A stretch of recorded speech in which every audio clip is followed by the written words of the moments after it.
Welcome to Dear Business Coach, the podcast. My name's Elizabeth Walker, your producer and host, bringing you exclusive spotlights, interviews, articles, free resources. This is Dear Business Coach, the podcast. Listen, follow, and the email subscription is at dearbusinesscoachpodcast.com. Also, access the free magazine each week. All it takes sometimes is one little thing to move your business forward today.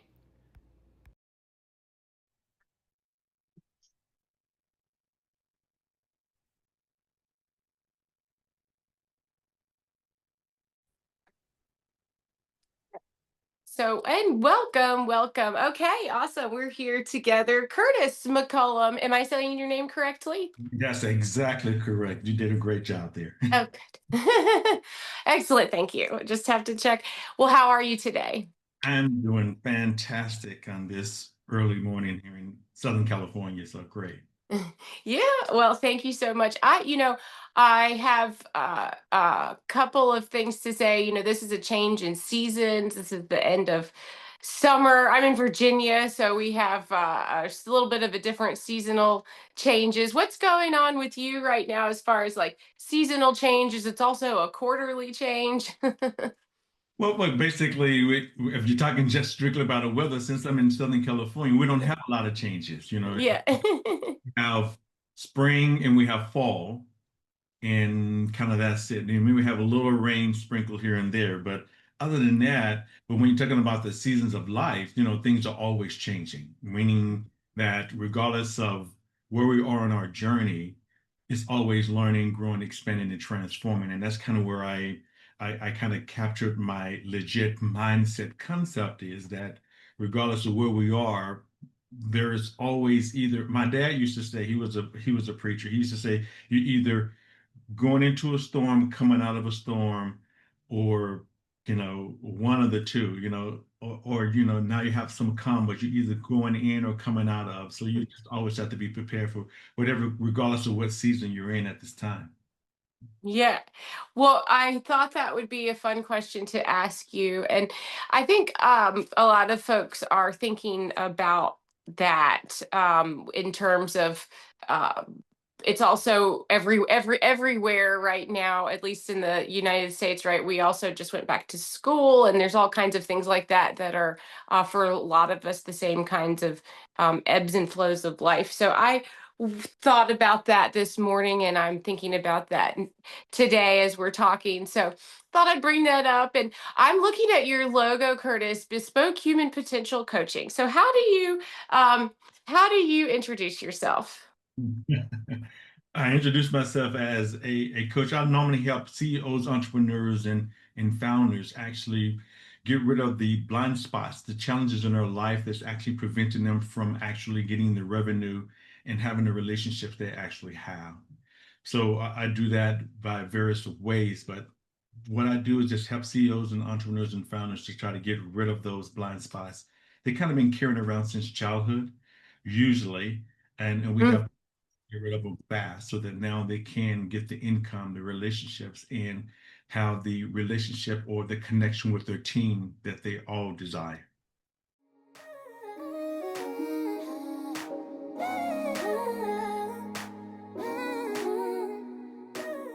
Wow. So we are partnered.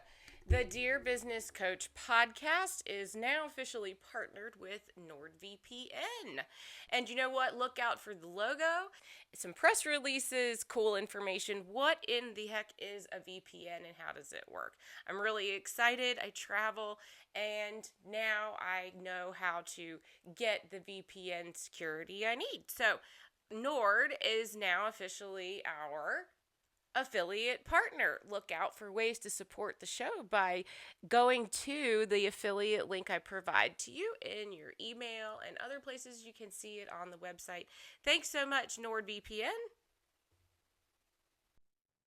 Well, that's something interesting you said there about helping CEOs and founders and entrepreneurs. Another question that's been weighing on me a little bit here in the last week or two, and I think you're a good person to ask, is what a lot of folks might discern between CEOs and entrepreneurs as far as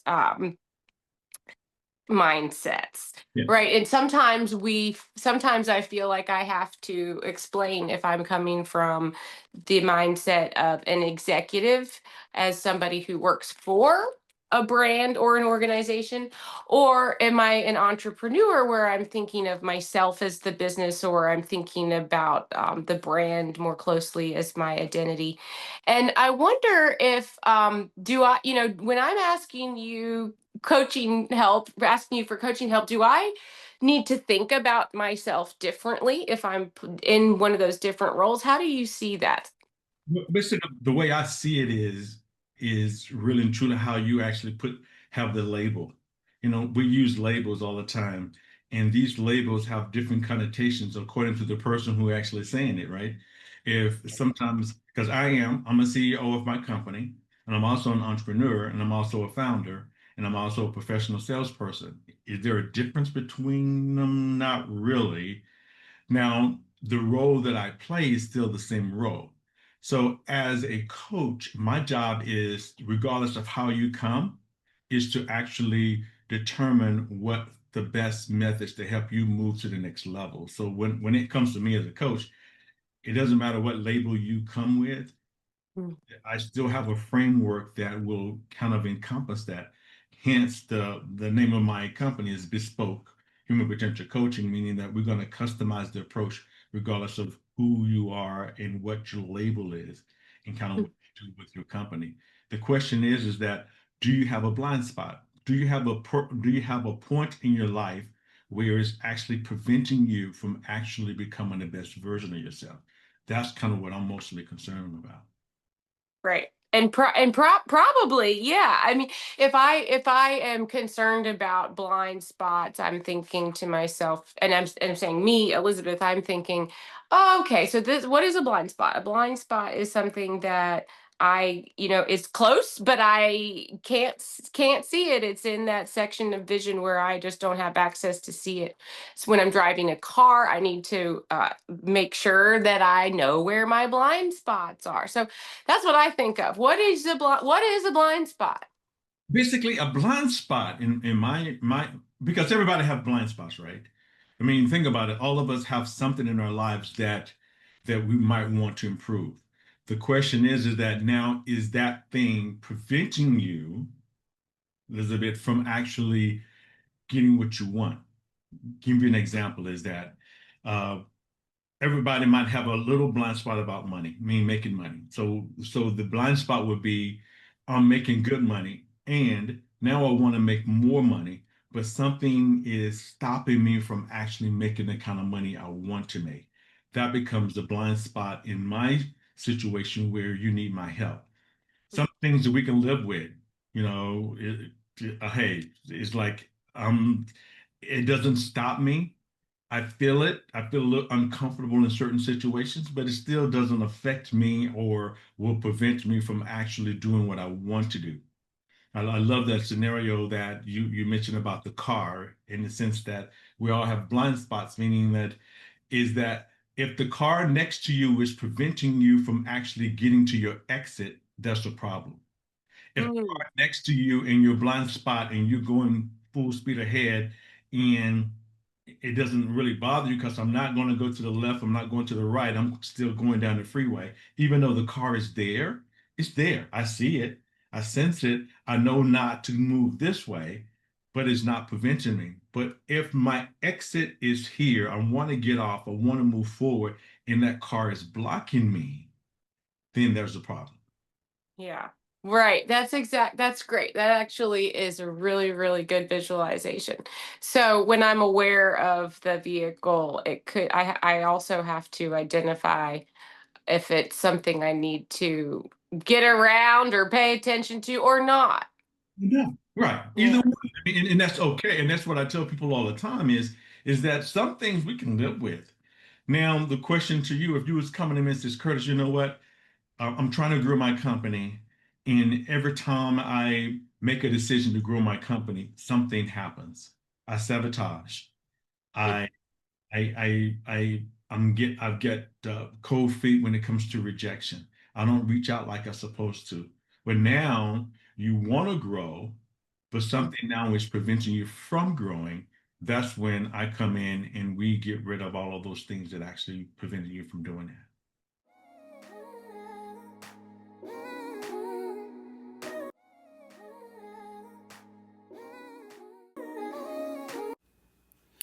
Hey, listeners, don't forget to subscribe to email if you haven't already. Do this at dearbusinesscoachpodcast.com. And if you are a new subscriber, look for the magazine coming up. You can get a free download as a new subscriber. That's dearbusinesscoachpodcast.com. Thanks so much, and I hope you're having a fantastic day. Remember, you are a superstar. Right. So what do you think what do you think having a background, or you say you mentioned the word professional salesperson, and I have that same type of title on my resume from a previous career experience, and I think that there's a lot of value in in sharing that. Now, do you find that that is something that people lean on you for when you share that with folks who are looking for growth? Do they want to hear about your sales experience? Would I want to talk to you about that? The whole idea of the sales experience is, well, that's why I started. If you think about where I started, right? I started about 40 years ago. I wanted to be a motivational speaker. I wanted to be a sales trainer. And that back then they were not coaches. They were like either you're going to be a motivational speaker like a Les Brown or Jim Rome or Dennis Waitley or Brian Tracy or a sales trainer like Tom Hopkins or and I followed people like Tony Robbins. So that's what I started 40 years ago, but I started in sales. Hmm. Started in sales, and I wanted to prove that the information I had was something that people could benefit from. And I became number one in my company. I did all the things that I wanted to do in sales, but I still stayed in sales. And when it comes to sales, and this is the thing, Elizabeth, everybody's in sales. Mm. If you're running a company, you're in sales. Right before we got on the air, you mentioned some of the things that you offer. Basically, those are sales. Those are opportunities for you to generate revenue. So one of the challenges with the word sales with most individuals is that they don't understand sales. Sales is basically and fundamentally is transference of energy, meaning like I have something of value that I want to transfer to you. I want to share with you, and I'm so excited about it. I can't help myself but to share it with you. And that energy that we actually transfer, it actually attracts people to us. So when it when people ask me about sales or, yeah, they are because if they are attracted to me, I'm selling. Mm. Mm. Yes. And that's the key to it is what you're doing, is it so powerful, it's so magnetic that people want to become a part of it. That's what selling is all about. Well, now is yes, and is that something that I can like learn how to do? Are you a natural at that? Oh no, no, no, no. Basically, I just launched a new program. It's called the Mastery of Sales. That and then I have a 1 day mindset reset for sales. No, basically, sales is a Mm. skill. It's a skill, basically, and that's the thing about it is that it's like learning how to actually connect with individuals. That's a skill. That's not something I just one morning I woke up and wow, I can do this stuff. That- and what I do with my clients is that we start with what are the blind spots? What is it that's stopping you from doing what you're doing? And then we release all of that negative energy, that negative emotions in order for you to become the best version of yourself. Then what we do, we install these new behaviors through the sciences that I teach. I'm a clinical hypnotherapist, so basically we do certain. I actually I help you create custom meditations for you to actually condition a new behavior. I do mental and emotional release to release any negative emotions that you might be carrying. And I also practice neuro-linguistic programs so we can install new behaviors quickly, easily, and fast. So, but and at the same time, those things they have to be conditioned, meaning you have to practice them. I remember way back when I first started in sales, Tom Hopkins, who was one of my mentors, used to say, practice, drill, rehearse, meaning we need to know what to say, how to say it, when to say it. So when the client comes with something, we can instantly, handle that objection or now transfer the type of energy that we want to transfer. Yeah. No, I think it's helpful to listen to you say, to hear some of the folks that I've followed or are interested in, or as well. And it sounds like also you have some uh, some basic things to grasp onto. Like right away, I can. I heard you say custom mindset, right? So we can talk about linguistics, and you have a science behind what you're teaching. And then also, I can ask you about something like your 1 day mastery. So I'm thinking about all of the options that I would have to ask you about, and I don't know where I would start. So, like, if I were to say,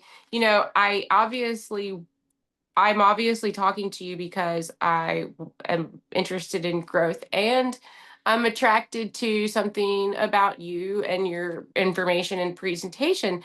So, would I need to do like a diagnostic of myself, for example, before having a meeting with you? What would be maybe some of the questions I would ask myself about getting ready to think about like these blind spots that you and I might be talking about? Basically, that's my job is to help you. Okay.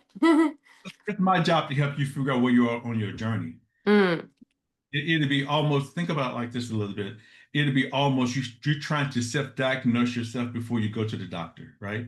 mm, It's like, and we normally mess it up because we look at Wikipedia, we look at on the internet, we do Google searches on something ailment that we think we might have, and mm. that's not even the problem. And it was interesting. My wife last week, she was suffering from a cold. We didn't know what it was, and come to find out it was like just she had a sinus infection, but all the symptoms were like strep throat. It was this, and she was doing all this research, and then when we went to the doctor, and the doctor immediately examined her, she knew exactly what it was. Your Mhm. job is to come to me and says, "Hey, I have a desire Mhm. ready to change. I have something in my life, acknowledging the fact that there's something in my life that needs to be changed. My job then is to ask the right questions so that we can figure out exactly what it is. Because it could, and that's the whole idea is that, and your label for a challenge may be the same label that someone else is using, but how you actually, the root cause of yours is totally different than someone else's. So my job now is to utilize my tools to figure out exactly what Elizabeth needs so that I can help her on a level that she's never experienced in her life. That's the whole idea, Liz. It is so no, you don't have to know what the problem is. You have to know, hey, acknowledging, hey, I know it's something. My job then is to go to work to figure out, to help you figure out really what it is. So what I call the root cause of problems. You might Mhm. come to me for an issue, and what we want to do is get to the root cause of the issue. Uh, and that's the difference in my coaching too. Difference is that most coaches deal with a problem cognitively, meaning like, okay, we're going to talk about it. We're going to talk about the new behavior. We're going to talk every week. We're going to say, okay, how'd you do last week? What are the three things you did last week? How did it start? But then you keep doing it, doing it, doing it. Over time, it might take root because repetition does actually is one way to change a behavior. Well, Yeah. says, okay, uh, I have a challenge in presentation. So we figure out, okay, when was the first time you've ever experienced that feeling, that anxiety from doing that presentation? Mm. Well, the first time was when I was around 5 or 6. I had to get up in front of a class and I had this feeling. And basically what we do, we look at that incident because that's the root cause of it. And if we can get rid of it or reframe how you saw that event at age 5, we can carry those new learnings all the way back to now. I know we were like 25, 26 right now, so you can carry all those learnings all the way back to now. So that now you have the learnings that from that root cause, not the last event. Mm. At the last event, I don't look at the last event. I try to find out what the root cause is. Yeah. I know when you are talking, when someone's talking and thinking about themselves as a speaker, for example, let's say I'm having trouble with my presentation, if you ask me to think about the last time I gave a presentation, I would say, well, I don't know how it went. We'd have to get the video out. I'm not sure. I would feel stuck. I would feel a little bit frozen. I would feel a little bit as if I can't really see that. I can't really see what I'm doing wrong or right. All I can say is, I don't know. Something's off, and I need someone to maybe look at it. Absolutely. And I love what you just said, but there's a feeling. Mm. The feeling is the emotion that we have to release. And once we understand what the feeling is, usually the behavior can change too. Meaning, like there's a feeling that a person has when they when they send out an email or they pick up the phone to call a client or do something. There's a feeling that comes over them, right? Mm-hmm. Comes in their chest. So now what is that feeling? So that now we figure out what is the trigger for that feeling. And if we change the trigger, we can change the feeling or your meaning of it, or we can reframe it so that now when you get to that point in your presentation, instead of feeling that feeling of anxiety, you can feel a feeling of excitement. Like, wow, Mm. the opportunity for me to actually move forward, for me to actually grow my company, for me to be the best version of myself. So we kind of reframe everything like that. Yes. What about your speaking background? What, now you gave some names of folks that I'm familiar with from books, from interviews, from maybe a program that was meant to be like a CD you purchased or something private you watched. And I wonder how the speaking world has changed now, because I don't really know. Somebody in your shoes, like what is your favorite way to connect with an audience? Do you do things in person? Do you do things online? Do you have a preference? Basically, I love to connect, period. Meaning, Mhm. just like right now, me and you have this connection. I love doing that one-on-one. And I go on summits all the time now. I mean, I think I have two summits this month or three. Mm. So basically, I appear on summits and do recordings on summits. So yeah, I like to connect Mhm. ways so that but my favorite really is probably live in front of a crowd. That's when I really the exchange of energy that I can kind of read the crowd and kind of move with them. But regardless of which avenue that I'm doing, even like right now, I feel your presence, I feel who you are, and I'm connecting with you on a different level. So either way is good. Yes. Right. Yeah, I know the one-on-one is so different, and then you have a role too when you're speaking to a group. And you said your father was a pastor. Yes, you was. Yes. Okay, so you have something drew you to speaking, or a love of speaking is just part of what you were born into. So, were you a speaker as a child? Question. No. Yes, Mhm. no. Because, and that was one of my blind spots that I had to get rid of. Mm.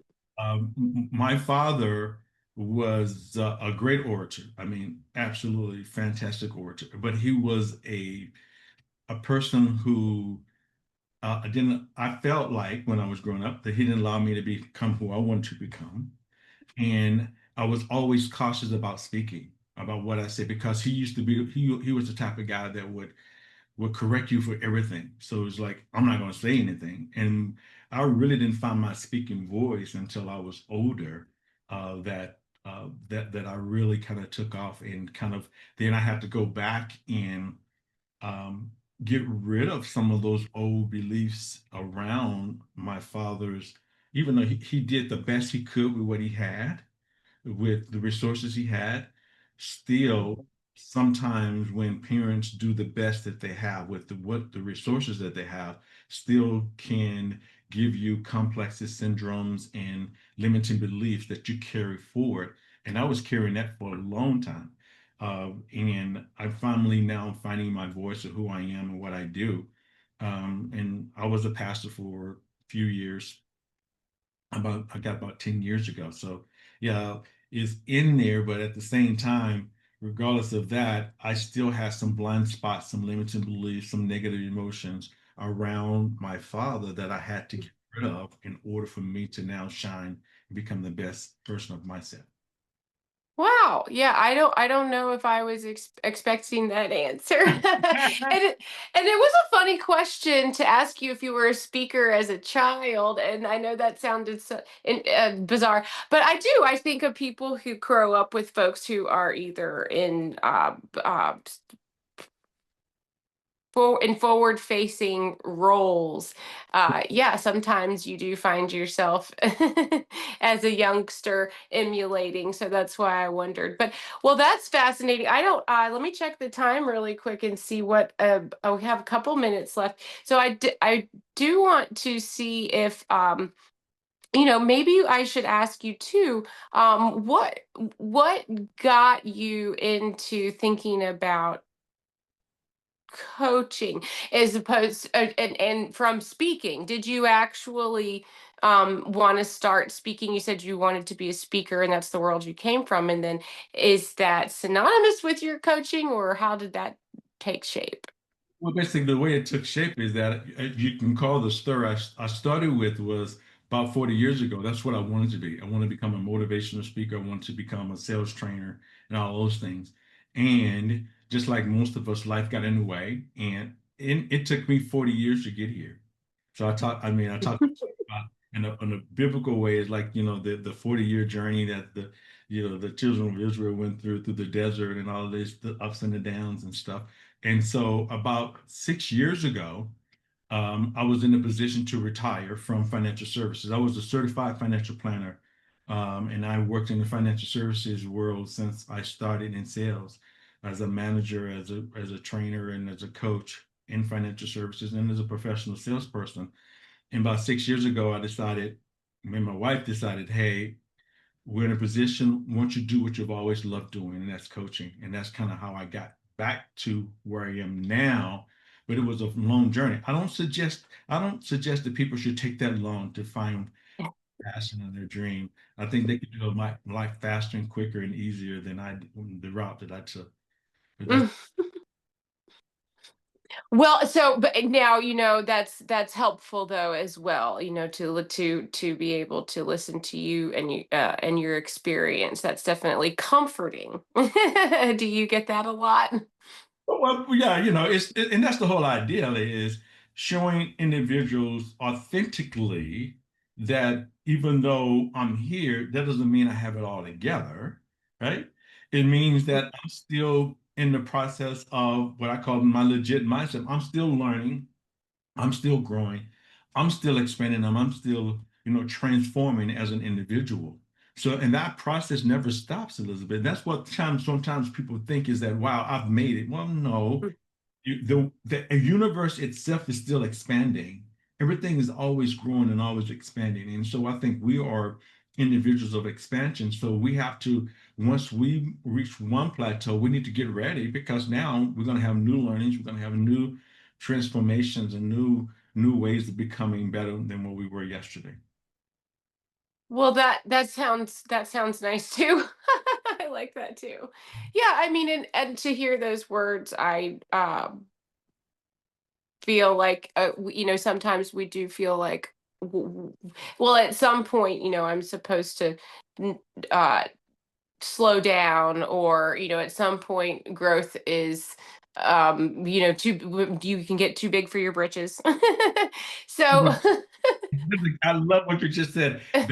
Think about it. That's something that we were taught when we were younger, that mhm, we're too big for our britches, and that's kind of in a way, maybe not in this situation, but it could have been a limiting belief. You know, mhm. that, wow, I can't continue to grow because I get too big and I get, we used to have, you had to have a big head, it's like Mm-hmm.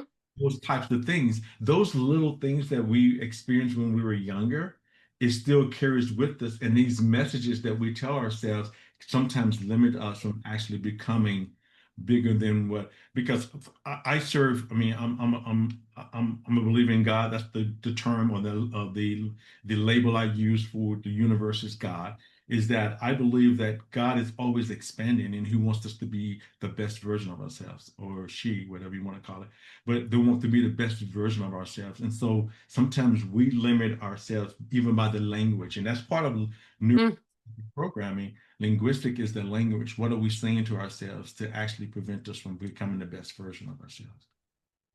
Yes, I thank you for that. What is the best way to get in touch with you when I want to learn about you? I know I can find you on LinkedIn, and I also I know I'm sure I can connect with you through like messaging, but what would be like the easiest way?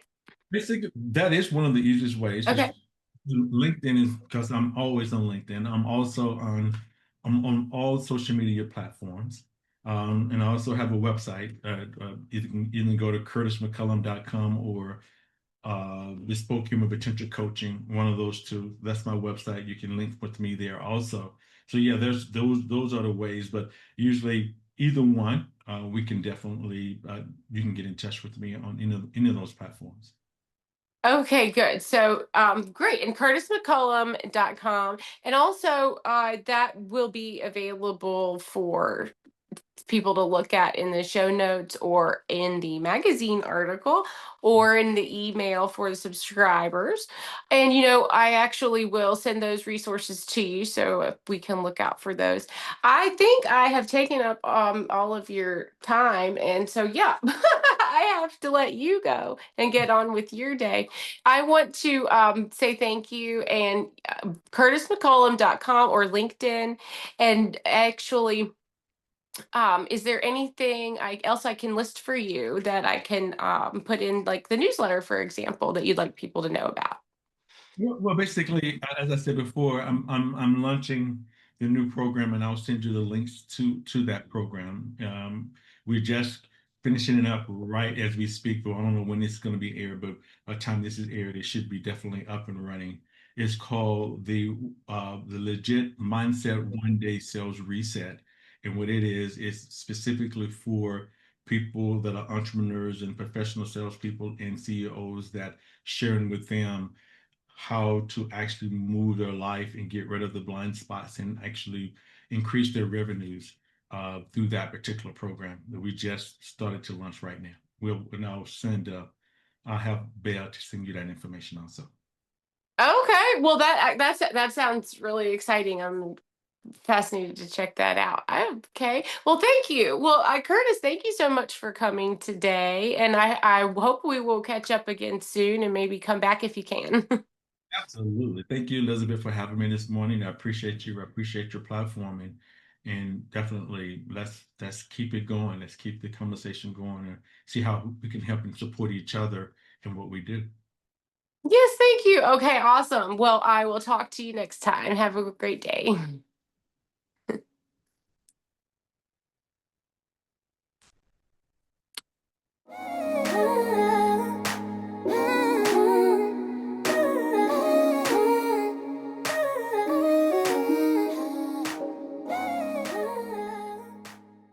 You've been listening to the Dear Business Coach podcast. My name's Elizabeth Walker, producer and host. Don't forget to subscribe to email. Thank you so much for being here, and find one thing today to move your business forward. Contact me at dearbusinesscoachpodcast@gmail.com. And as always, you are a superstar.